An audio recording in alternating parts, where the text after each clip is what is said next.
Olá, muito boa noite. Estamos, então, abrindo a 21ª live da 4ª temporada da Cátedra Intercom. Eu sou Silvio Simon, diretor científico adjunto da Intercom. Em nome de Giovandro Ferreira, presidente da Intercom, de toda a diretoria executiva da Intercom e da coordenação da Cátedra da Intercom, damos as boas-vindas a todos e todas que estarão aqui nos acompanhando hoje. Esses encontros são organizados pelos grupos de pesquisa da Intercom e são focados no tema central do congresso da entidade, que neste ano de 2022 acontece de 5 a 9 de setembro em João Pessoa, na Paraíba.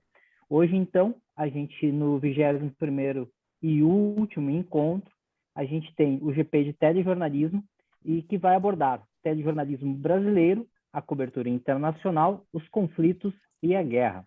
Estarão participando conosco, né, Viviana Macedo, pelo SBT, Vitor Belém, da Universidade Federal de Sergipe, Ariane Pereira, que é da Intercom e é da Unicentro, e a mediação será de Cristiane Finger, da PUC do Rio Grande do Sul, também diretora regional sul da Intercom. Nós queremos lembrar que a gente tem aqui, né, a nossa transmissão nesse dia, tanto pelo Zoom quanto pelo Facebook.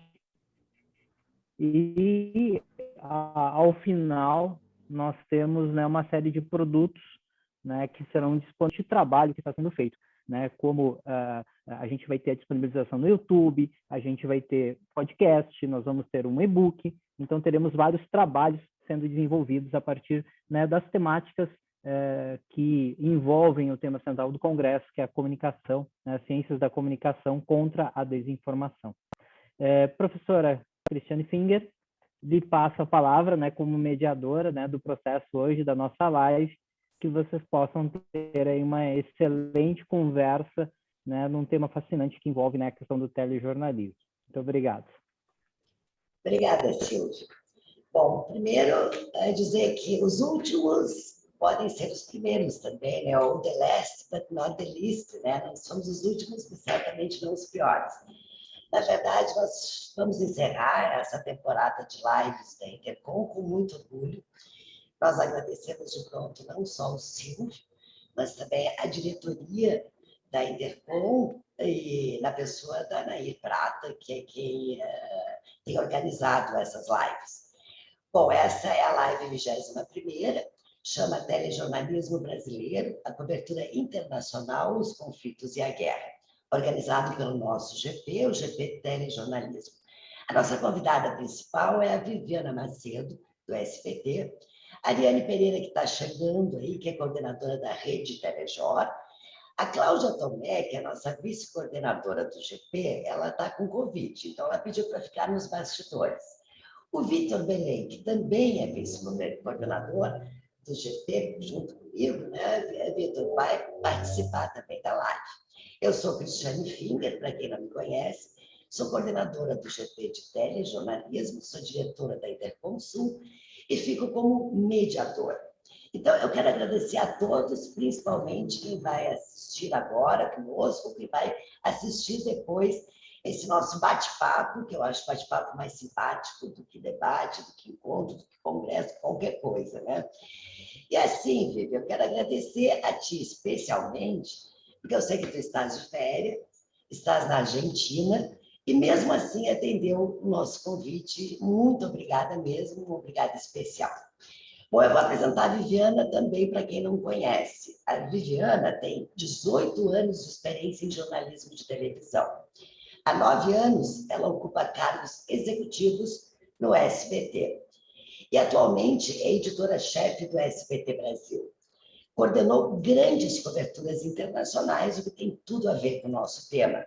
Ela é pós-graduada em Gestão e Liderança de Pessoas pela FGV, Master Degree em Correspondência Internacional, cursado em Londres, e é formada em jornalismo pela FAMECOS, a PUC do Rio Grande do Sul, da qual eu faço parte.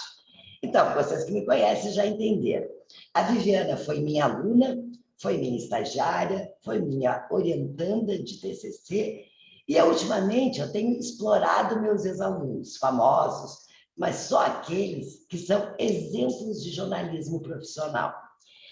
Então, há algumas semanas eu estive também na abertura do Congresso Regional da Interconsul. Eu convidei o Leandro Demore, que foi colega da Viviana, e que também estudou na FAMECOS e era do Intercept Brasil, acho que é um nome que todo mundo ligado à área da comunicação conhece. E eu disse para ele que não há nada mais gratificante do que um aluno que supera o seu mestre. Bom, Viviana, a frase certamente também serve para ti. Que orgulho poder conversar contigo e saber que agora eu vou aprender contigo. Então, eu vou te passar a palavra para que tu possa fazer a tua abertura e logo em seguida a gente já começa na lide do dia a dia da cobertura internacional, que eu acho que é o que interessa nessa aproximação da academia com o mercado profissional. Obrigada mesmo, Vitor. Imagina, é um grande prazer. Boa tarde a todos vocês. É um grande prazer, Cris, estar conversando com vocês e contigo, né? Vou repetir o que a gente acabou de falar, mas queria repetir para todo mundo que a Cris foi realmente uma grande inspiração para mim. Na época da faculdade, a gente sempre eu achei muito importante quando ela chegou para nos dar aula, porque era uma pessoa que vinha com muita bagagem do mercado, então nos trouxe toda essa experiência, além de toda a experiência acadêmica. E, enfim, foi realmente meu primeiro empurrãozinho para a televisão e de lá eu nunca mais saí, e grande inspiradora, né? Obrigada mesmo, Cris, é um grande prazer. E falar de jornalismo internacional é realmente como eu comecei, né? Assim, claro, em Porto Alegre comecei com jornalismo geral, mas logo em seguida já comecei a trabalhar com jornalismo internacional, então é minha grande paixão. Estou há alguns anos aí afastada diretamente da editoria de internacional, porque estou na editoria executiva e agora, mais recentemente, como chefe, editora-chefe, mas o pessoal sempre brinca, né? Os editores de Inter ficaram bem felizes quando eu passei para essa posição de editora-chefe, porque eles falaram, agora o Inter vai ter mais espaço no nosso jornal. Então, eu sempre tenho aquela paixãozinha ali por notícias de internacional. Acho que nos traz muita bagagem e experiência, as notícias de internacional, né? Acho que essa pandemia foi um grande exemplo disso. A gente também brinca com os editores de Inter que eles estão vivendo a pandemia muito antes de todos nós, né? Porque a gente começou noticiando a pandemia no mundo, e ali a gente ficou, né? De praticamente novembro a fevereiro de 19 para 20, os editores de Inter já enlouquecidos com a pandemia e já eram mortes do mundo todo, e no Brasil ela ainda não estava, né? Então, assim, eu acho muito o jornalismo internacional, hoje em dia, ele traz um reflexo do que pode vir a acontecer com a gente, né? Então, ele por isso também ele vem ganhando importância, entre outras coisas. Mas é um grande prazer falar desse tema. Bom, eu vou me permitir fazer a primeira pergunta, mas antes eu gostaria de dizer que quem está conosco no Zoom pode nos mandar perguntas, né? A gente vai organizando. A professora Ariane Deve está a caminho, a gente brincou, eu vou só falar na Ariane, ela entrou. Eu acho que ela estava no congestionamento do trânsito e no congestionamento da conexão. Mas a professora Edna, que é também parceira da rede da LJOR, pode nos ajudar aqui. Vivi, eu estava conversando antes contigo, e desculpe, vai ser Vivi o resto da vida, né? Foi minha aluna, minha amiga, não vou conseguir chamar de outro jeito. Imagina. Vivi, assim, internacional, houve um tempo que era quase um castigo dentro de um telejornal, porque era muito difícil fazer as pessoas se interessarem por assuntos que elas achavam distantes. Depois isso ficou menos, assim, acirrado, porque o mundo ficou mais global. E eu penso que a internet fez com que a gente saísse da nossa bolha e começasse realmente a pensar em termos de mundo. Então, a editoria de internacional, ela passa a ter cada vez mais importância e, como tu disseste, a pandemia, a gente aprendeu várias coisas, inclusive isso. E eu aqui vou fazer o meu papel de professora. Os nossos alunos têm uma fascinação pela editoria de internacional. Mas todos eles diziam assim, como é que eu vou ser um repórter internacional, um editor internacional, um produtor internacional? Como tu começaste muito cedo com a editoria de internacional, pelo menos conta aí um caminho para que eles possam se inspirar. Sim, sim. Realmente é uma editoria difícil de se começar, né? Mas acho que a primeira coisa é falar outros idiomas, né? Eu acho que isso traz um diferencial para quem quer seguir na carreira de editoria de Inter. A minha vida toda estudei em colégio alemão, mas eu não falava alemão, assim, aquela coisa faltava falar. Eu sabia muito, mas não falava. Então ali eu fiz o meu estágio no SBT de Porto Alegre, ainda na faculdade, depois um pouco fiquei freelando ainda ali em Porto Alegre, e aí eu tomei a decisão de que era a hora que eu precisava ir viajar um pouco para aprender, então, esses idiomas que eu queria ficar fluente, porque eu acho que é isso que faz o diferencial. Eu decidi ir para a Alemanha, então foi todo um processo que não foi ligado diretamente ao jornalismo, em condições que na época era o que tinha, né? Eu fui naquele programa de au pair que você estuda alemão e cuida das crianças da casa. Então, eu lembro que na época eu estava terminando a faculdade, eu cheguei para os meus pais e falei, olha, eu cheguei com esse programa pronto, eu acho que devo ter falado com a Cris também. Falei, oh, é isso que eu vou fazer. Não, mas como assim? Vai lá para a Alemanha, você nunca cuidou de criança. Eu falei, não, mas eu tenho na minha cabeça que eu preciso falar alemão, e é isso que eu preciso fazer agora, porque eu queria morar com uma família alemã, que é diferente de você, né, ir morar sozinho e conviver com muitos brasileiros, enfim. Enfim, fui para esse período na Alemanha, atingi o objetivo, né?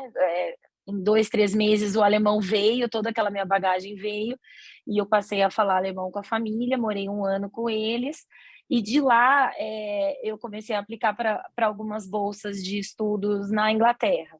E aí que eu consegui passar no mestrado para fazer correspondência internacional na Westminster, em Londres. E aí, de lá, também vim para o Brasil só para troca de malas e voltei. Aí foram 2 anos em Londres. 2 anos fazendo o curso, enfim, também trabalhando em diversas outras coisas para conseguir me manter lá. Foi um curso muito bacana, assim, eu digo que ele foi muito legal em relação aos contatos que eu fiz, porque eu fiz amigos jornalistas pelo mundo todo, e isso me deu uma bagagem muito grande para depois voltar aqui para o Brasil, e aí acontecia qualquer coisa, um novo conflito entre palestinos e israelenses. Eu vou ligar para um amigo meu palestino, deixa eu falar com ele para entender o que está acontecendo, e é a melhor fonte, né? Você falar com a pessoa daquele país. Então, esse mestrado, ele não foi tão acadêmico, porque, né, não me trouxe, assim, tanto conteúdo acadêmico, porque eu acho que isso porque, inclusive, ele não é um mestrado somente para jornalistas, ele é um mestrado para todas as áreas de comunicação, quem se interessar pela correspondência internacional. Então, mas me trouxe esses contatos. Éramos jornalistas de 27 países. Então, esse contato para mim foi primordial, assim, para depois seguir na editoria de internacional. Aí fiquei em Londres, a minha ideia era ficar um pouco lá, trabalhando lá, mas muito difícil esse trabalho na outra língua, quando não é a sua língua, né, de jornalismo. E eu senti que eu também precisava voltar para o Brasil, porque eu não tinha feito uma base no mercado brasileiro de jornalismo, né? Eu tinha trabalhado poucos 1 ano no SBT de Porto Alegre. Então também eu não tinha os contatos necessários para ser uma freelance fora do Brasil, né? Porque eu não conhecia as pessoas do mercado. Então, eu também sentia isso. E aí, sim, eu vim para o Brasil, voltei, e aí que eu acho que realmente essa minha bagagem internacional fez uma diferença muito grande. Em 1 semana, eu consegui um emprego no SBT de São Paulo. foi até uma colega nossa que trabalhou comigo e com a Cris, a Karina, que passou meu currículo, e eu acho que fez muita diferença. Acho não, tenho certeza que fez muita diferença. O chefe, na época, estava cobrindo Olimpíadas na China, ele leu meu currículo, me ligou, falou: "Ó, você pode ir daqui 2 dias lá no SBT, no de São Paulo?" Eu estava em São Paulo, eu fiz uma escala em São Paulo de uma semana, e ali eu fiquei. Não voltei para Porto Alegre. E aí, enfim, ele falou: "Não, eu estou aqui na China, mas por mim você está contratada." E aí, enfim, conversei depois com outra pessoa lá e fui contratada. E lá se vão 14 anos. Isso foi setembro de 2008. E aí, mas assim, como todo mundo começa, né? Eu comecei na madrugada, no Jornal da Madrugada. Então, eu era editora de internacional do Jornal da Madrugada. E ia ao ar mais ou menos às 2 da manhã. E ficamos lá alguns aninhos, e depois eu passei a ser editora do jornal principal, que é o SBT Brasil, e depois eu passei a ser coordenadora de internacional, que são 3 editores de Inter nesse jornal, que aí você passa a coordenar todos os correspondentes e tal, além de ser editor. E depois passei para editora executiva do jornal, que aí saí somente do mundo internacional para outras notícias. E lá eu fiquei 7 anos, 7, 8 anos. E faz um ano, então, que eu sou editora-chefe do jornal. Mas acho que a editoria de Inter, ela forma um profissional bem completo. Porque sendo editor de Inter, você não foca em um assunto, né? Você não tem que tratar somente de economia, somente de política. Você tem que fazer de tudo, você tem que saber de tudo e de todos os países. Então, te dá uma visão muito global, né? Você tem que saber de esporte, você tem que saber de economia, de política, de guerra e assim por diante, de história. Então, hoje eu acho que quando eu cheguei na editoria executiva, né, que aí eu precisava pensar o jornal como um todo, por 7 anos eu fui responsável por montar o espelho do jornal. Então, aquela pessoa, a primeira pessoa que chega, né, o primeiro executivo que chega e decide para onde os repórteres vão correr, para onde os correspondentes vão correr. Então, é uma pessoa que precisa realmente ter muita noção do todo, né? Claro, muitos erros no meio do caminho, mas acho que a editoria de internacional me trouxe, me deixou preparada para esse posto de executiva e agora de editora-chefe, né? Então, acho que é Vivi, isso. ainda bem que tu não seguiu o meu conselho, né? Porque eu queria te contratar no É, SBT do Rio Grande verdade. do Sul e tu queria ir embora. Eu digo, bom, não tem como competir com isso. Eu vou passar, então, a palavra para o Vitor, para que a gente possa falar mais sobre as questões realmente que a gente está vivendo na cobertura internacional. Vitor, é contigo. Olá, Cris, boa noite a todos que acompanham essa live, boa noite especial para a Viviana. Prazer, Viviana, obrigado por ter aceitado o convite. Eu queria perguntar para você, tem várias questões aqui, mas eu acho que é interessante que a gente integre os outros colegas que estão acompanhando aqui. Mas eu queria saber de você, né, a gente está vivenciando momentos bem difíceis, né, mais uma guerra, né, então a gente sabe que além de uma segurança física, né, existem outras questões em torno de segurança que envolvem o trabalho jornalístico, né? Segurança de apuração, né? Então é muito difícil e essa talvez tenha sido uma das guerras mais emblemáticas para a gente pensar o processo de apuração, né? Então eu queria que você comentasse um pouco sobre esse desafio que tem sido essa guerra na Ucrânia, quando a gente pensa para além desse desafio de uma segurança física, especialmente quem está lá mais próximo, né? Mas quem não está e que cobre, né? A editoria de internacional vivencia desafios de estar lidando com milhões de informações a todo tempo, né? Então, eu queria que você comentasse um pouco sobre esse desafio. Sim, é um desafio muito grande, sim, até porque é um período muito longo, né? Já que dura a guerra, então estamos aí mais de 120 dias de guerra, então vai se tornando cada vez mais difícil.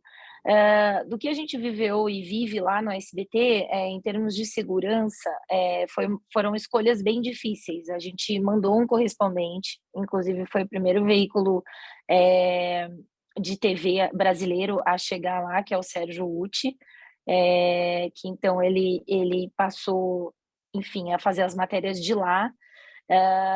Foi uma decisão difícil de mandá-lo, né? Então, chegando na editoria, como editora-chefe, você já passa a viver com essas questões de gestão, né? E de segurança dos profissionais, assim. Obviamente, tem pessoas acima de mim que têm a palavra final e que vivem mais ainda esse dilema, né? Mas a gente achou que deveria ir, porque precisava disso para cobrir a guerra, né? E ele foi. Ele ficou 3 semanas. Também foi o primeiro a chegar e um dos últimos profissionais a sair de Kiev. Aí a gente levou muito medo aí no final ali, sabe? Porque todo mundo já tinha saído e ele falou, não, eu vou ficar mais 2, 3 dias. E é difícil de fazer essa gestão daqui, né? Porque a pessoa que está lá, o correspondente que está lá, ele está vivendo aquela guerra, né? E ele está querendo trazer o melhor do trabalho dele. Acho que tem toda uma adrenalina envolvida. Então tinha horas que a gente fazia as conversas internas nossas ali e a gente falava, não, tem que mandar voltar, não, fica mais um dia.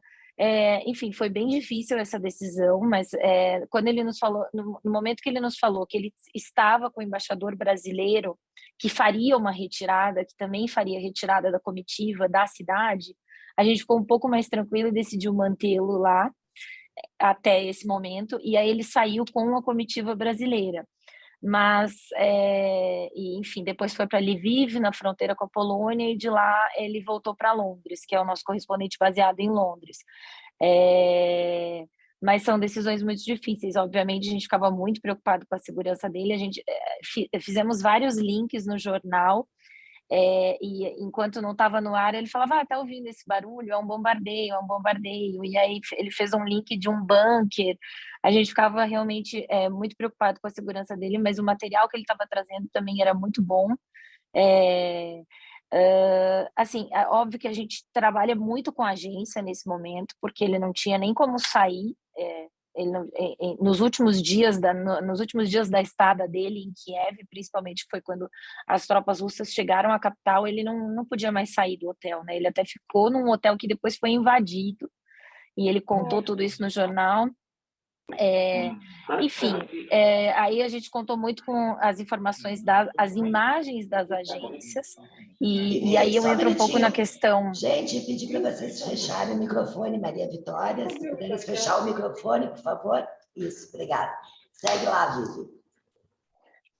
E aí eu acho que eu entro um pouco na sua pergunta em relação à segurança da informação, né? Que, enfim, a gente vive, acho que não é só nessa guerra, né? A gente vive um processo de fake news e de disseminação de informações falsas muito grande.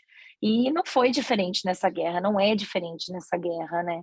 Então, eu acho que o segredo aqui checar e checar em quantas fontes você puder, né? Então, assim, a internet, ela vem trazendo, é ela que dissemina, né, a notícia falsa também, mas ela também vem nos dando acesso a muitas coisas, nos dando acesso a muitas fontes. Então, para chegar, por exemplo, ali nos primeiros dias ao número de mortos que a Ucrânia dizia e que a Rússia dizia, foi muito difícil, porque existiam informações falsas, existiam informações mascaradas de um lado ou de outro, mas o que a gente pedia o tempo todo, né, para os editores de Inter, e a gente fazia, era assim, checa o maior número possível de fontes, né, vamos ver como todos os outros veículos do mundo estão dando. Então, aí você vai, né, desde Al Jazeera, BBC, CNN, quantos que cada um está dando, e vai fazendo uma média, e as fontes oficiais, porque você hoje em dia também tem Twitter de todas as fontes oficiais, né? Então, você vai lá no Twitter do exército ucraniano, do general da Ucrânia, e aí você vai fazendo uma ideia da informação que parece confiável e daquela que não. Mas é um desafio, não tem uma regra, né? Eu vou passar a palavra para a Edna, só para botar a Ariane de castigo, porque ela chegou depois. Como ela é minha parceira, posso dizer isso. Edna, querida. Ai, nossa, quanto aprendizado, Viviana. A minha pergunta, Viviana, vem assim, nesse sentido de conversar com você sobre as equipes, né? A gente que acompanha assim esse perfil histórico, né, do telejornalismo, a gente viu cada vez mais encolherem, né, as equipes, né? A gente, né, sou da época, né, que para a gente ir para a rua, a gente ia num carro, né, tinha cinegrafista, tinha às vezes o cara do som, tinha um produtor, e essas equipes cada vez mais elas são otimizadas, e às vezes o correspondente é um cara só, né, que ele, muitas vezes ele monta o seu tripé, e ele faz ali, grava o seu stand-up e envia. Eu queria que você comentasse um pouco, primeiro, dessas habilidades que esse repórter ele tem que ter, né? Ele tem que dominar várias etapas desse processo, né? Da notícia. Ele apura, às vezes ele pauta, às vezes ele também edita, ele manda um material. Queria que você falasse desse processo e de como é essa experiência na gestão que você tem dessas equipes, dessas pessoas que você lidera, como que é essa sua experiência, como que é esse trabalho no dia a dia, Sim. né? Legal, uma ótima pergunta, Edna. No SBT a gente trabalha dessa forma mesmo. Atualmente, os correspondentes trabalham sozinhos no dia a dia normal, mas todo grande evento, aí é feita a contratação de um cinegrafista freelance. Então, ou de um grande evento, ou de que a gente saiba que ele vai para um local que tem muita gente, ou uma autoridade, por exemplo, cobertura de presidente brasileiro nunca é feita só com o correspondente, ele sempre vai ter um cinegrafista e também um produtor, mas aquele dia a dia, que é o básico ali, porque a gente usa muitas imagens de agência, né? Hoje a gente trabalha com um correspondente em Londres e uma correspondente em Washington. Inclusive, a gente acabou de mudar a nossa base, sempre foi em Nova York, por muitos anos, e a Patrícia Vasconcelos, que é a nossa correspondente de hoje, ela vem fazendo um trabalho muito bem sucedido em Washington. Ela conseguiu algumas credenciais na Casa Branca e está para conseguir a credencial definitiva. Então, foi bastante analisada a mudança dela e foi feita essa mudança de base. Ela está em Washington. Mas o Sérgio em Londres e a Patrícia em Nova York, eles falam nas suas matérias do mundo inteiro, e para isso se usa muita a imagem de agência, né? Então, quando a gente, nesse dia a dia, que a matéria é constituída aí, vamos dizer assim, os 70% de imagem de agência, ele trabalha sozinho, porque ele não vai passar o dia todo em campo fazendo imagens, fazendo entrevistas, né? Ele vai pegar muitas entrevistas que vieram pela agência, muitas imagens dali. Agora, quando são matérias mais elaboradas ou essas coberturas que eu já mencionei, coberturas maiores, aí sim há necessidade da contratação de outros profissionais. Mas não é uma vida fácil, né? Para nenhum correspondente. Morar fora não é fácil. Então, eu trabalho muito com a base de que eles precisam ter uma base muito forte nossa aqui, né? Em São Paulo, enfim, ou no Rio de Janeiro, quem for a editoria de internacional ali. Então, o editor de Inter, ele trabalha muito diretamente com essa pessoa, né? Com o correspondente. Se falam o dia inteiro, é uma dupla mesmo, mas à distância, né? Então, esse trabalho de parceria precisa existir, porque é uma pessoa que muitas vezes se sente solitária, não tem como não se sentir, né? E a questão de talento, a gente consegue ser um bom repórter e um bom cinegrafista também, ou é mais ou menos? Eu já fiz cobertura internacional, sou uma ótima repórter e uma péssima cinegrafista. Não, eu acredito que, assim, de novo, a editoria de internacional forma um profissional muito completo e o correspondente, então, ele volta muito completo, né? Porque ele faz desde a contabilidade, né? Tem dias que eles falo para a gente, não, eu preciso parar hoje para fazer a contabilidade, porque eles também têm que prestar contas, enfim. Faz desde a contabilidade, muitas vezes é o cinegrafista e o produtor e assim por diante. Eles mandam, a gente edita as matérias todas em São Paulo, mas eles mandam o pré-editado, que a gente chama. Então, eles também sabem mexer no sistema, né? Também é um editor. Mas eu acho que nunca vamos ser, acho que eu como editora e uma repórter nunca vamos ser um jornalista, um cinegrafista, né? Acho que cada um tem os seus talentos que vão ser sempre únicos, mas também acho que a gente pode abrir essa visão para que não seja o sempre, mas que a exceção possa ser feita por todos, né?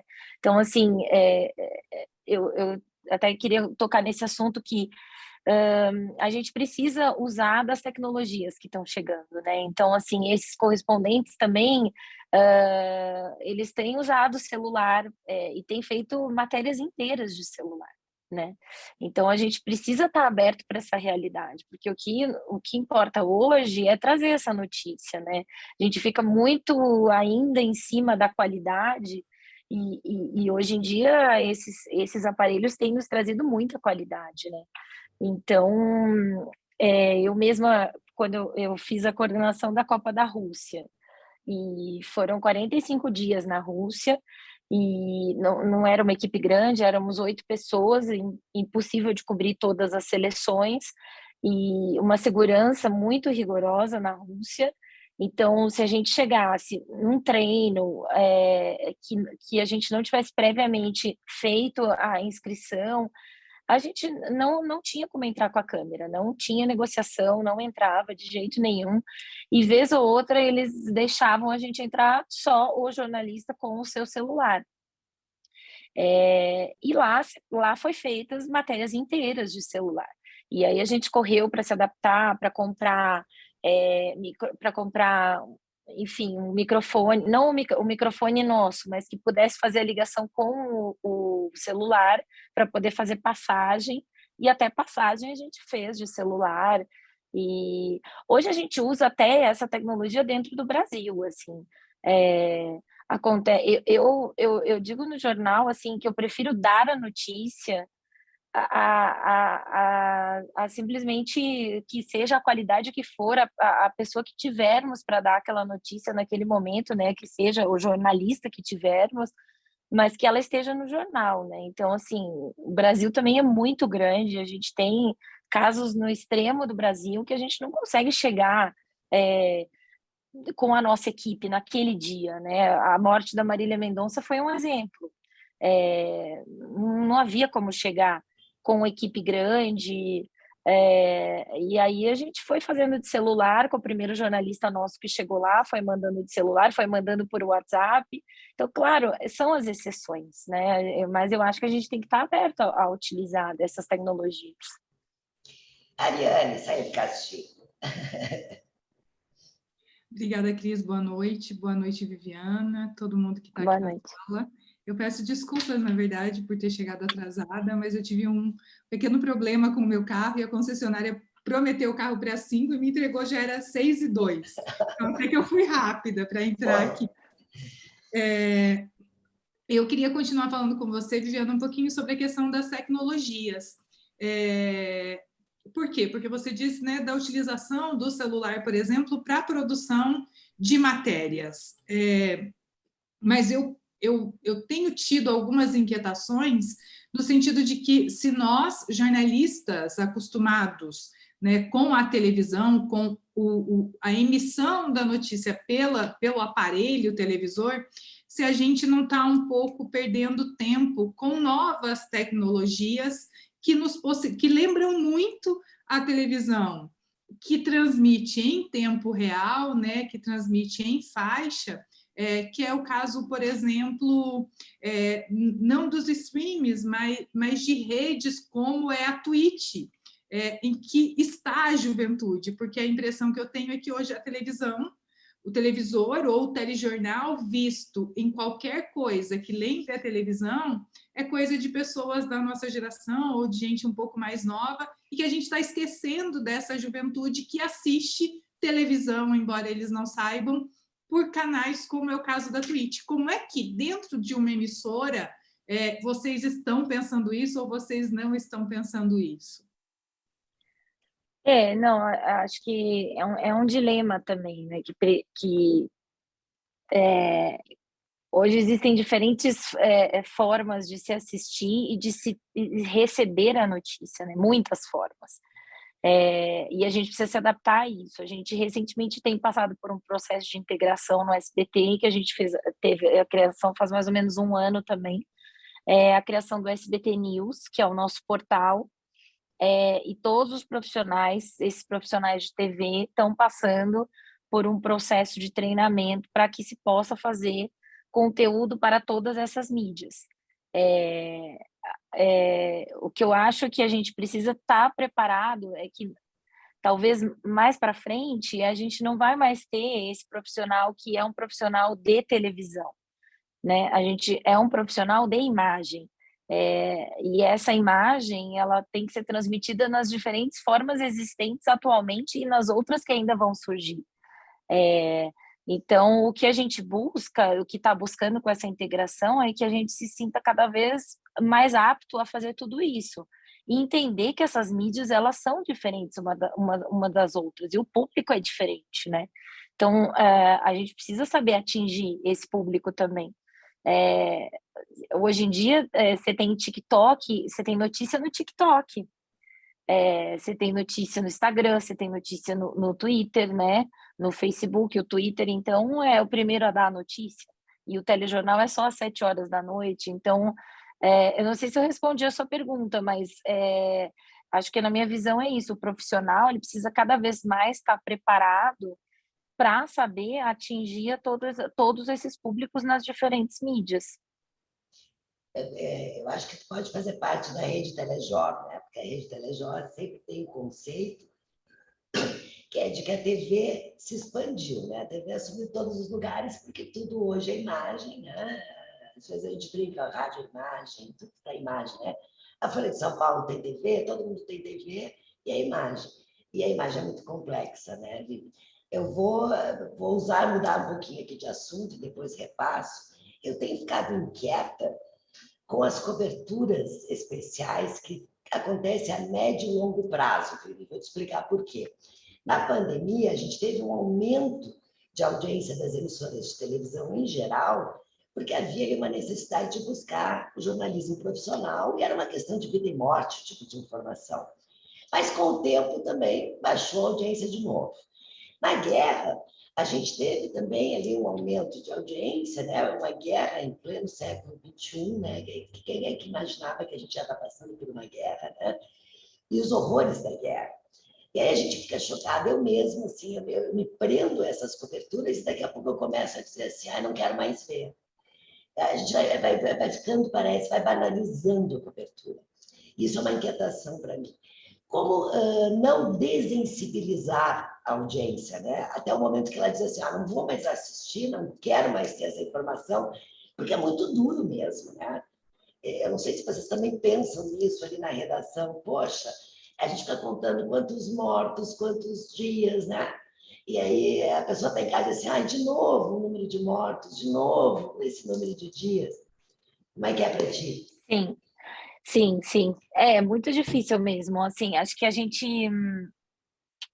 a cobertura da pandemia também foi muito longa, né? Está sendo muito longa. Então, também foi um desafio de produção, porque as pessoas não realmente foi todo esse boom de cobertura e depois houve um desinteresse. Inclusive, a audiência, a gente, né, tem o minuto a minuto do jornal, ele caía quando a gente colocava o assunto Covid, né? Então, só que a gente não pode parar de informar, né? Então, acho que tem duas coisas, que também uso isso para guerra, assim, acho que tem matérias que elas fazem parte do nosso papel de jornalista. Se ela vai ou não dar audiência, eu preciso colocar no jornal naquele dia. Então, na cobertura de internacional acontece muito isso, né? Isso realmente é distante, mas isso é muito importante. Isso é o início de uma guerra, isso é aquilo outro, isso a gente vai ter que dar, mesmo que a audiência vai cair. Então, a mesma coisa com o Covid. A gente foi mantendo aquela, assim como o Jornal Nacional, né? Acho que até também parou de fazer a média móvel, né? Do número de mortos, número de infectados e tal. A gente parou com ela faz alguns meses, mas como um papel público mesmo, de informar as pessoas, né? E na produção das matérias, a gente foi muito desafio para as produtoras, né? Porque todo dia na reunião de pauta eu chegava e falava, isso a gente já deu, isso a gente já deu, vamos lá, vamos achar outras coisas, vamos falar de máscara, vamos falar que tem que usar máscara, vamos achar outra coisa, vamos falar, mas um enfoque que a gente ainda não deu. Então, era um enfoque mínimo que a gente tentava trazer diferente das outras matérias para tentar chamar aquela atenção. Uma outra coisa em relação à pandemia que a gente passou a fazer foi dar exemplos de superação. Pessoas que sobreviveram, né, famílias inteiras que se curaram, enfim, que eu acho que isso traz um alívio para as pessoas também. E um grande número de curados a gente tem da doença, né? Acho que a gente tem que trazer isso também. Então, a gente buscava isso, assim, tentar fazer esse equilíbrio. Aí, ainda na questão da guerra, assim, no início é isso, todo mundo tem muito interesse, né? É uma guerra, enfim. Acho que o primeiro momento foi de humanizar essa guerra, né? Trazer o rosto das pessoas que estavam vivendo isso lá. E acho que isso o nosso correspondente fez muito bem, que aí entra a diferença de você fazer uma matéria só de agência e de você ter alguém no local, né? Ele foi, por exemplo, nas estações de trem embaixo, as pessoas que estavam vivendo lá, conversando. Ele tem um texto belíssimo, então, enfim, isso vai mudando a cobertura, né? E depois que todo mundo já viu aquelas cenas de horror, né? O rosto dos ucranianos, né, sofrendo, assim como os russos que também não queriam a guerra sofrendo, também passa um tempo e vem o desinteresse, é natural. A gente também a gente buscou relacionar com brasileiros, né? Então a gente fez muito isso de matérias de brasileiros que ainda estavam lá. A gente fez muito matéria em regiões do Brasil que tem muitos ucranianos, né? Tem uma cidade no Paraná que a maioria das pessoas é ucraniana, então a gente foi para lá. Então tentou trazer tudo isso, assim. Aí depois realmente vai diminuindo, não tem como, né? Porque vão entrando, não é nem o que a guerra passou a ser menos importante, mas vão entrando outras questões que naquele momento tem mais prioridade, né? Questões até internas, política interna, e o jornal tem só 45 minutos, então não tem jeito, né? Mas eu brinco, no dia que completaram 99 dias de guerra, tinha uma nota coberta só da guerra, porque o correspondente já estava fazendo outra coisa. E eu tive que derrubar aquela nota, porque não tinha tempo no jornal, tive que dar outras notícias. E aí eu falei, mas gente, eu estou 99 dias dando a guerra da Ucrânia, tá tudo bem se eu derrubar hoje. Para os editores de Inter não estava tudo bem, né? Mas, enfim, a gente deu muito, né? 99 dias. No 100º foi, né? Deu. Aí foi isso que eu falei. Não, amanhã nós vamos fazer uma matéria grande para dizer que são 100 dias, enfim. Mas é difícil, mas são mecanismos que dá para a gente trabalhar. O diferencial do foco da matéria, então coisas que ainda não falamos, mesmo que mínimas ali dentro daquele assunto Covid, e na questão da guerra tentar relacionar ao máximo com o rosto das pessoas que estão vivendo aquilo e ao Brasil, né? Aos imigrantes ou aos brasileiros que estavam lá. Acho que isso dá uma ajudada aí na audiência. Quem vai? Você não precisa se comportar, eu sou uma boa mediadora, você pode bagunçar um pouco aqui. Eu posso ir, Cris, então? Não claro. sei se eu tenho aberto o microfone, eu me perdi aqui.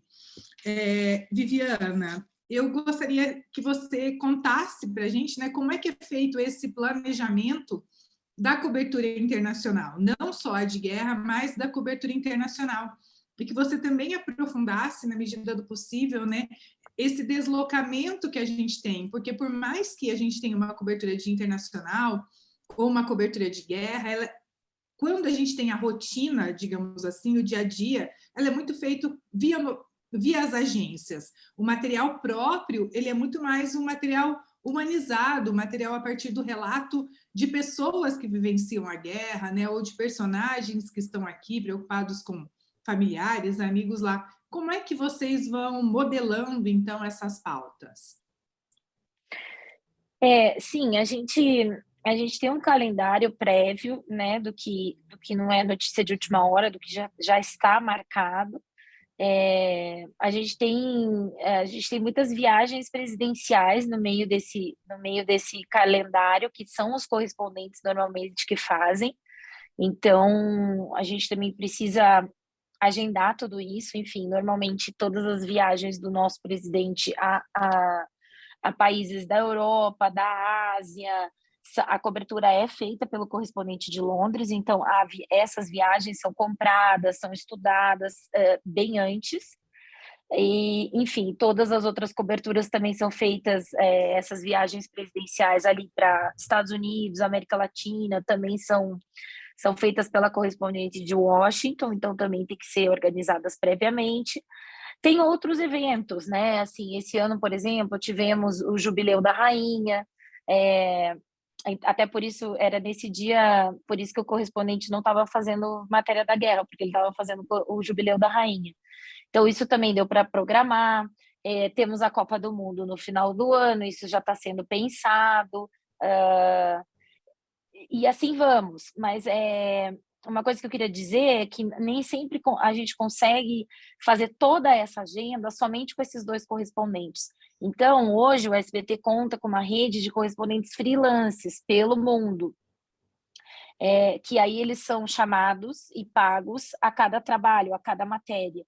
Então, temos uma freelance em Londres, uma em Los Angeles, uma na Ásia, uma na Itália. Enfim, nesses diversos anos que eu estou trabalhando na editoria de internacional, já tivemos vários outros, e aí a gente também vai previamente chamando essas pessoas e falando, amanhã o correspondente de Londres vai estar fazendo, sei lá, daqui uma semana ele vai estar fazendo o jubileu, mas a gente também vai precisar fazer outra coisa em Londres, a gente já contrata essa correspondente em Londres.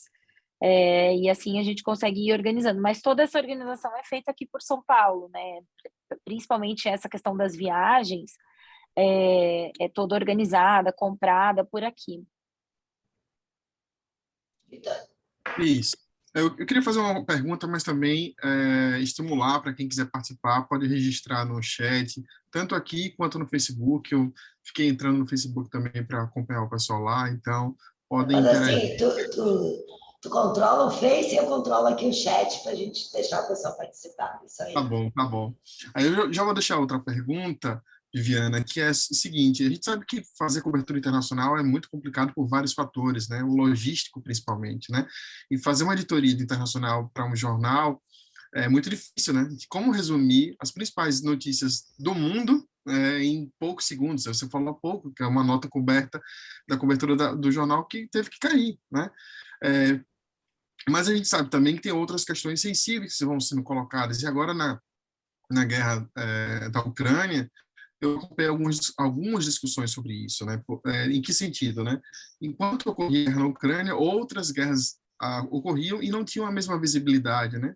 Então, eu sei que é desafiador, mas eu queria saber como é que você percebe isso, né? Então, é difícil a gente estar ocupando todos os lugares, fazer cobertura de todos os lugares, né? Mas como é que você percebe essa discussão, né? Então, é uma cobertura muito ocidental, né? Outros horizontes, outros espaços que têm situações também semelhantes, vivenciam isso, mas nem sempre ganham essa cobertura. Isso não estou falando a nível local, né? Nível nacional aqui no Brasil, mas no mundo todo, né? Então, com a sua experiência, como é que você percebe esse contexto? É um desafio, de fato, e existem várias outras guerras no mundo que não estão sendo noticiadas, até porque muitas vezes não se tem material delas, né? São lugares tão longe, enfim, que a gente não tem a imagem também trazida pela agência. Mas acho que a gente sempre busca, hoje a gente tem no jornal o que a gente chama de lapada Inter, que são 5 assuntos de Inter. Então, a gente tenta colocar ali outros assuntos que não esses principais, que já estão com matérias com os correspondentes. Aí são assuntos que nós vamos lá dar 2 minutos, 3 minutos, dependendo do dia, né? E aí, nessa lapada inter, a gente tenta dar um registro das outras coisas. É claro, não vamos dar um registro de tudo, mas pelo menos a gente vai citar alguns outros conflitos, né? E uma coisa que a gente tenta fazer é, se realmente existe um outro conflito por muitos dias não noticiado, é fazer uma troca. Naquele dia, vamos fazer então uma matéria sobre Burkina Faso, digamos assim, o conflito que existe lá e que não tem ninguém noticiando, mas que tem meninas sendo estupradas, meninas morrendo com as facções de lá. Ela não vai ter realmente o mesmo interesse, mas se uma vez na semana você conseguir noticiar, eu acho que a gente também faz o nosso papel, e se o público tiver interesse, também pode procurar, deu o start ali naquele nosso jornal, que seja naquelas 2 linhas dentro da lapada, e ele pode procurar sobre esse assunto em outro veículo, na internet, que é o que a Cris falou, né? A internet está aí, a gente pode ler notícia do mundo inteiro, detalhe de notícia do mundo inteiro, uma possibilidade que a gente não tinha antes. Então, acho que esses pequenos registros nos dão uma possibilidade de dizer, olha, isso está acontecendo. Eu não tenho espaço no meu jornal para te contar os detalhes sobre isso, mas isso está acontecendo. E se você tiver interesse em procurar, em saber mais, existe a internet para isso. É uma forma, não é, sei que deveria ser muito mais, mas ao mesmo tempo a gente tem muitas questões internas que precisam ser noticiadas, né? Enfim, as questões políticas e econômicas no país também estão tomando grande parte do jornal, e a realidade das pessoas também. Hoje em dia a gente fala de emprego no jornal, a audiência vai lá em cima, ou de desemprego. Então, eu também não posso deixar de noticiar isso para noticiar um conflito distante, né? Porque é o que está dentro da casa das pessoas, é a inflação que está dentro da casa das pessoas. Então, eu preciso fazer esse equilíbrio, né? Edna, a gente está quase encerrando, então vou pedir para vocês serem objetivos para a gente poder fazer o encerramento. Tá, ok. Então, a minha pergunta vai assim, Viviana, desse conhecimento geopolítico, econômico, é muita informação, de muitas diversificadas, de campos de conhecimento diferentes, que você tem que ter com aprofundamento. Então, você tem, assim, uma equipe de pessoas que você pode acionar. Não estou me falando, assim, de pessoas que você entrevista, mas pessoas que você pode realmente acionar, caso tenha alguma dúvida, pesquisadores, historiadores, como você ter tanto conhecimento com profundidade, com tanta diversidade de temas. Não, com certeza, com certeza. Acho que a gente precisa sempre dessa ajuda, né? E assim, eu acredito que a gente também precisa dar espaço para esse tipo de matéria, não só para a gente, para o nosso conhecimento, mas para o público, assim. Então, bati nessa tecla diversas vezes ali no início da guerra. A gente precisa explicar para as pessoas o que é essa região. A gente precisa explicar o que foi a Ucrânia, o que é a Ucrânia.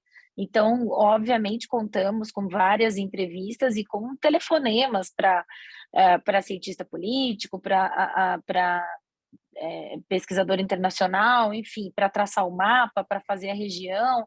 A gente não trabalha sozinho, né? Realmente precisa dessas pessoas que têm um conhecimento maior que o nosso. O Gênio, que é a pessoa que manda em todos nós na Intercom, né, Ariane? O Gênio acabou de me dizer que a gente pode ir até às 7h20, porque a gente começou um pouquinho depois. Então, eu passo a palavra para a Ariane de novo. Vamos lá. Obrigada, Cris. Viviana, em alguns momentos você falou, né, sobre a questão da contratação de freelancer, outras de quando você voltou para o Brasil por conta da falta de uma rede que te possibilitaria ser freelancer.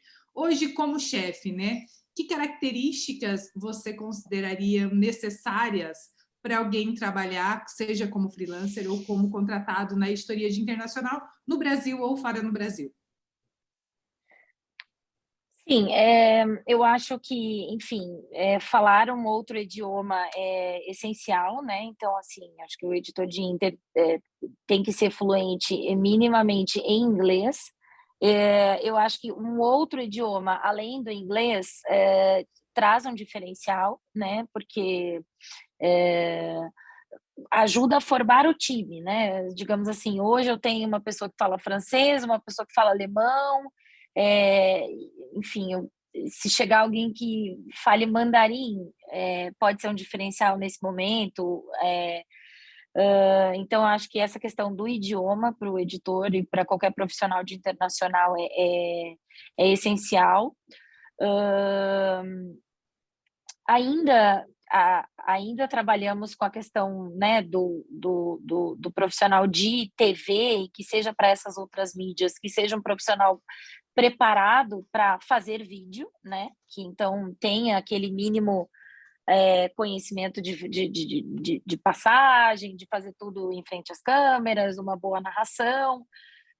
Acho que ainda se tem isso, um pouco menos, acho que a gente vem tirando muito esse estigma do que é um profissional, o repórter de TV, né? Acho que hoje em dia a gente vem trabalhando aí com, enfim, com diferentes profissionais, o que é muito bom, né? Porque somos todos diferentes.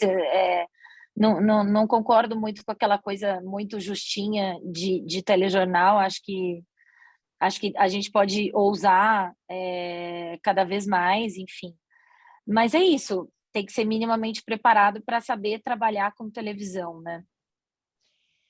Vivi, a Sônia apareceu aqui, ou seja, daqui a pouquinho ela vai nos encerrar. Então, eu vou fazer aí a última pergunta, porque a gente começou um pouquinho depois, tinha combinado até 7h20, e eu não posso deixar de discutir na cobertura, principalmente de guerra, que é a cobertura hoje que está nos envolvendo mais internacional, a questão da ética, né? A gente está falando de agência, a gente está falando de grandes emissoras, a gente está falando de um correspondente, de um enviado especial, de um freela.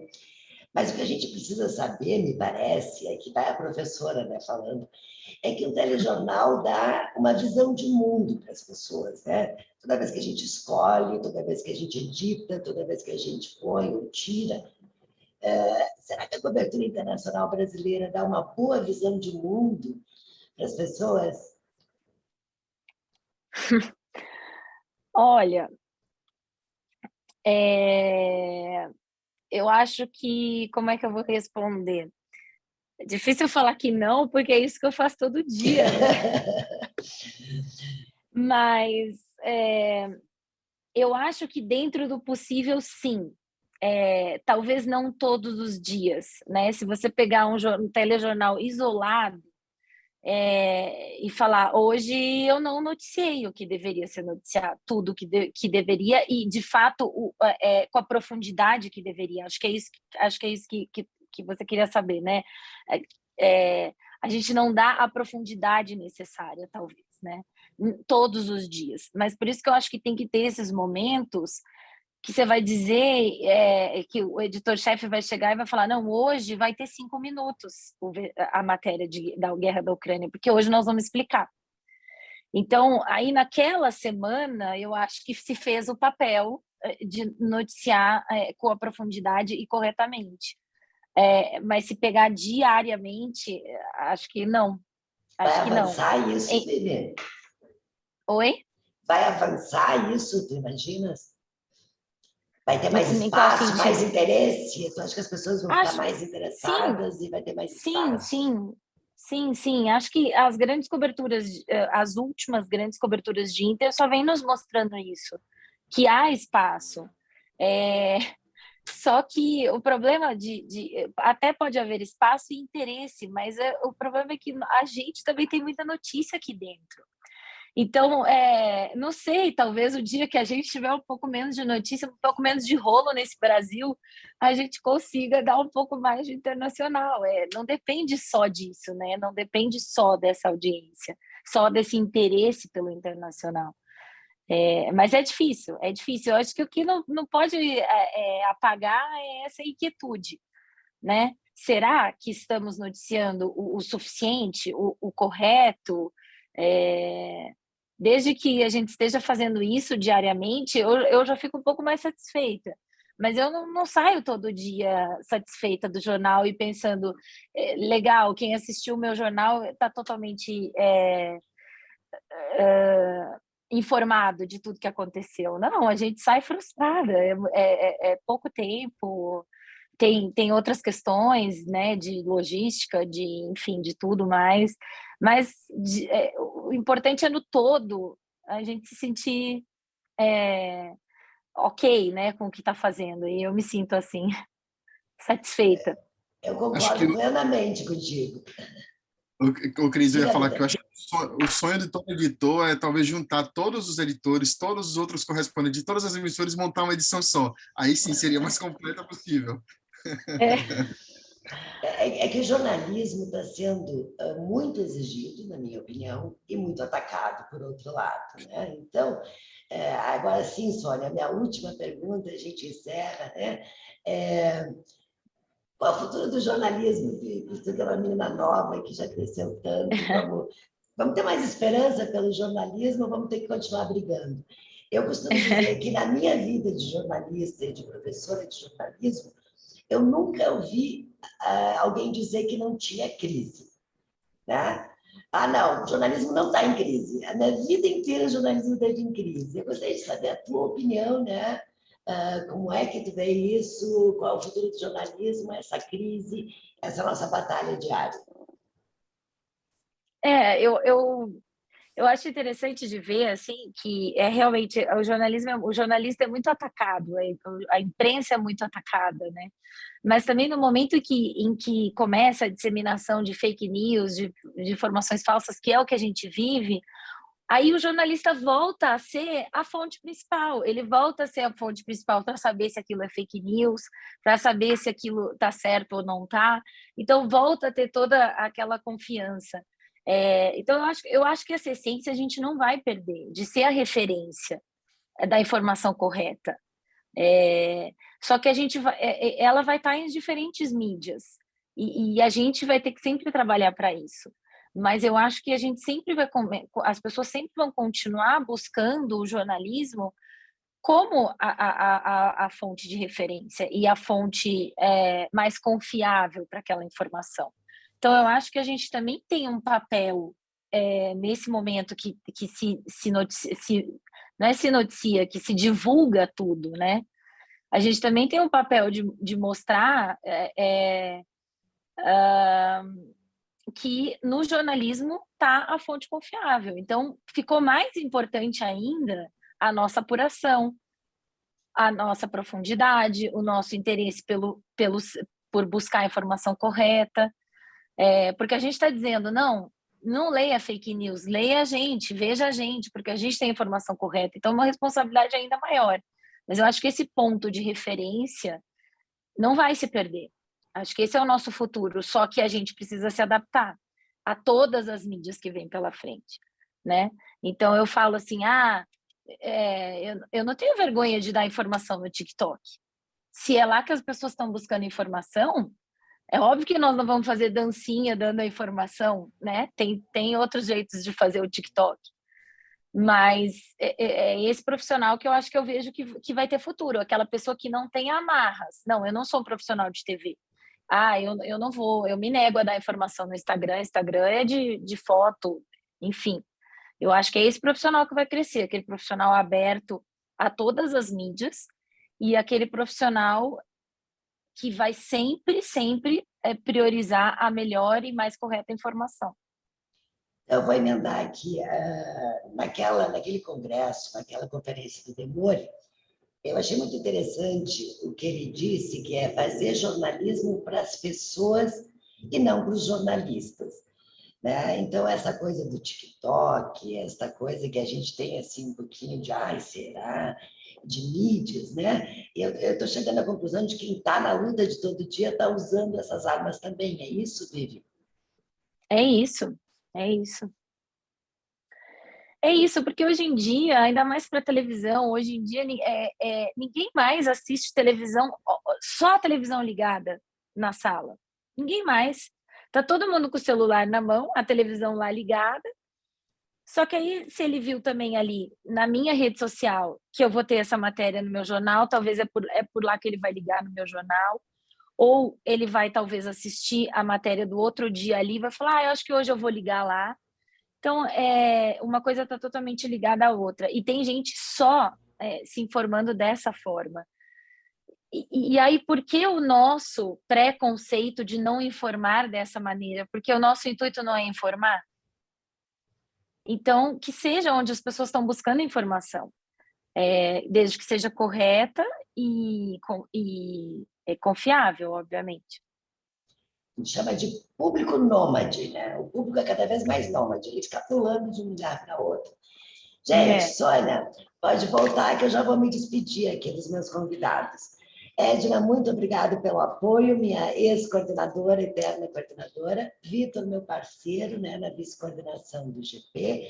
Ariane, que é a nossa coordenadora da rede Telejor, e que eu brinco com ela, não é porque eu estou puxando a orelha, porque ela é mais do que minha amiga, minha irmã, né, Ariane, e essas coisas acontecem. E Viviane, de novo, sabe, para essa professora que teve na tua vida lá no início da tua carreira, assim, meu agradecimento eterno, conta comigo, e eu vou continuar te explorando, porque é natural dessa professora continuar explorando os alunos que estão aí fazendo o jornalismo profissional que deve ser feito. Eu fico muito, muito, muito feliz de te reencontrar aqui, mas agora que tu está em Mendonça, toma um vinho aí por mim também, tá bom? Agora eu estou liberada, Aproveita. agora eu estou liberada. Sônia, para fazer o encerramento, por favor. Obrigada. Oi, Cristina. Oi, Cristiane, boa noite. Não, eu apareci aqui, mas para dar uma pressãozinha, mas vocês têm tempo ainda, né? Até às 7h30, o Silvio está aí. Então, primeiro, boa noite, Cristiane, boa noite a Viviana, que aceitou o convite aí do grupo de pesquisa, a Ariane, né, pela organização, a professora Edna e todos aí que estão nos acompanhando. O Silvio, né, que fez a abertura aí hoje e que também nos ajudou, né, Silvio, nessa 4ª temporada. Então, assim, hoje nós estamos encerrando, né, de uma maneira brilhante. Eu peguei só o finalzinho, né, a partir das 7h eu tive um compromisso com a Viviana Matara aí participando e todos vocês, então foi um encerramento brilhante, com certeza, aí da nossa 4ª temporada, né, das lives da Cátedra Intercom. Então, nossos agradecimentos à organização, que foi realizada pelo GP de Telejornalismo, que trouxe hoje o tema Telejornalismo Brasileiro, a cobertura internacional, os conflitos e a guerra, né? Então, esse foi o tema. Muito obrigada, viu, Viviana, por você estar em Mendonça, né? Um lugar tão gostoso, tão, como a Cristiane falou aí, né? Tomar um vinho e se dispôs a estar aqui hoje com a gente, nessa live, trazendo a sua experiência, as suas reflexões sobre a cobertura, né, os conflitos da guerra. Então, muito obrigada por esse tempo aí que você se dispôs a estar aqui com a gente, com certeza contribuiu muito, né, Ariane e Cristiane, para o conhecimento de todos, né, para a reflexão. Então, é sempre muito bom a gente contar com vocês todos. Então, nosso agradecimento aqui de maneira oficial, né, a Viviana Macedo, do SBT, a Cláudia Tomé, da Universidade Federal. Está a Cláudia aí? Eu não vi. Não, a Cláudia está com Covid e hoje foi nos bastidores, Sônia. Estamos nessa época, né? É normal, né? Mas assim, ela está bem, então Tá bem, tudo bem. Leve o nosso abraço da equipe da Intercom para ela, para a Cláudia Tomé, da Universidade Federal do Juiz de Fora, que estaria aqui com a gente hoje, o Vitor de Belém, Vitor Belém, né? O Vitor, da Universidade Federal de Sergipe, é isso, né, Vitor? Isso, Vitor Belém, da Universidade Federal de Sergipe, e a Ariane Pereira, nossa parceira também aí, da Unicentro, lá do Paraná.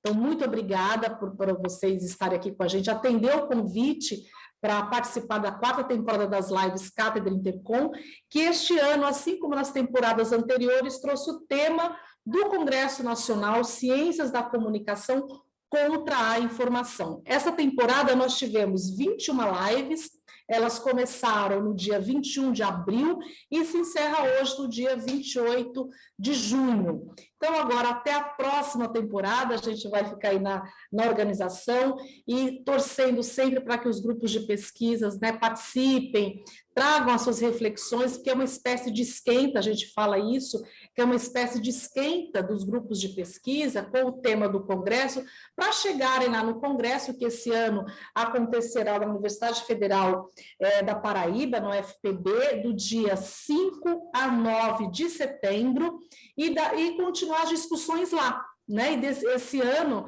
de uma maneira gostosa, presencial, que a gente está com saudade, né, da aproximação física, e é uma maneira, então, de fazer esse esquenta com o tema do Congresso. A gente agradece aos grupos de pesquisa, todos que passaram por aqui.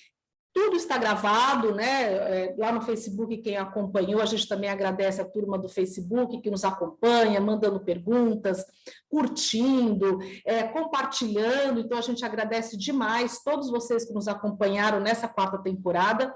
E dizer que as 20, né, Silvio, você me ajuda, as 20 lives anteriores já estão lá no portal da Cátedra da Intercom, para todo mundo rever, né, ter condições de... É um material rico, até para ser explorado na universidade, né, os temas que foram discutidos aqui, cada tema com seu, cada grupo de pesquisa fazendo um recorte aí do tema do Congresso Nacional, e também das outras temporadas, da temporada 2, da temporada 1, todos os temas, todas as lives estão disponibilizadas no YouTube. O nosso agradecimento especial à diretora científica, ao Rodrigo Gabriotti, a toda a diretoria da Intercom, ao Gênio, que, mais uma vez, né, ali está nos bastidores, ajudando a gente com a parte técnica, ao Silvio, que esse ano aí também, né, nessa temporada, Silvio nos ajudou assim de maneira esplêndida, ao Andrew, que também nos ajudou nessa temporada. É tanta gente que, para fazer esse trabalho, como outros trabalhos da Intercom, que ainda bem que está todo mundo disposto, né? Cada um colabora um pouquinho, no final o trabalho sai rico, e em especial a organização dos grupos de pesquisa. E também lembrando que, aproveitando, né, a gente faz aquele comercialzinho, né? Olha, as inscrições do Congresso Nacional estão abertas. Se a Ariane quiser falar um pouquinho, né? Acho que vai até o dia, se eu não me engano, dia 14, Ariane, de agosto, de julho, já, se ela não sabe, então assim, mas olha, estão abertas, vai até julho, as inscrições, entrem no portal da Intercom, dá tempo fazer inscrição, enviar trabalhos, fazer submissão dos trabalhos.